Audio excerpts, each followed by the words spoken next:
Өнерді кәсіпке айландыруға 66 жаста бөгет емес. Бұған дәлел Байзақ ауданының тұрғыны Тота Әбдіқалықова жастайынан сурет салып, тігін тігіп, қолөнерге өстенген кейіпкеріміз зейнетке шыққан соңында бұл істерге қайта оралып, шабытын жалғастырып жүр. Толығырақ бейне материалда.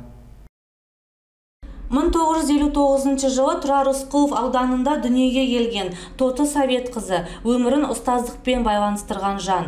Абай атындағы Қазақ педагогикалық институтын бітіріп, алғашқы еңбек жолын Байзақ ауданындағы мектепте бастайды. Жолдасы Ермекпен бірге 43 жыл отасып, 4 бала, 4 немере тәрбиелеп отырған ана бүгінде зейнет жасына жетіп, шығармашылыққа бет бұрды. Мозаикадан сурет құрау мен кесте тігу, оның жан тыныштығын сыйлайтын сүйікті ісіне айналды. Қолөнершінің айтуынша, бұл өнер ұрпақтан ұрпаққа жалғасып келеді. Алмазный мозаика мен айналсам, онан кейін вышивка крестикпен айналсам.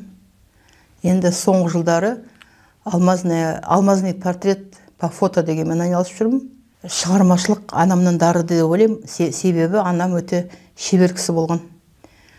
Қолынан жаңағы бәрі келетін, құрақ құрайтын, неше түрлі киімдер тігетін, елдің барлығы біледі, төңіректегі елдің барлығы о кезде білетін, о кісінің шеберлігін, өнерлігін.